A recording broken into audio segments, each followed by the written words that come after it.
আসসালামু আলাইকুম রহমতুল্লাহ। আমার ইউটিউব সাবস্ক্রাইবার যারা আছেন, আশা করি সবাই ভালো আছেন।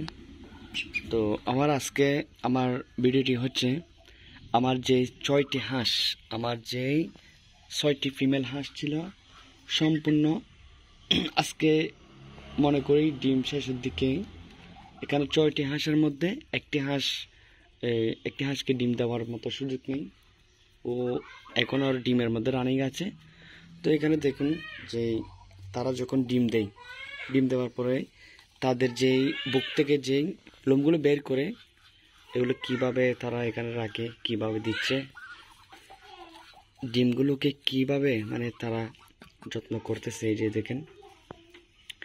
আর যে এই হাঁসগুলো কিন্তু একটু চুরি করে অন্য উমের থেকে দেখে নিয়ে আসতেছে। এই যে আমি দেখাই, এই হাঁসটা বসছে এখানে, কিন্তু এইগুলো এখান থেকে নিয়ে আসতেছে, এখান থেকে নিয়ে ফেলবে এইভাবে। তো আমার সর্বপ্রথম কথা হচ্ছে, আমার যে 6টি হাঁসের মধ্যে 5টি হাঁস বসে যায়।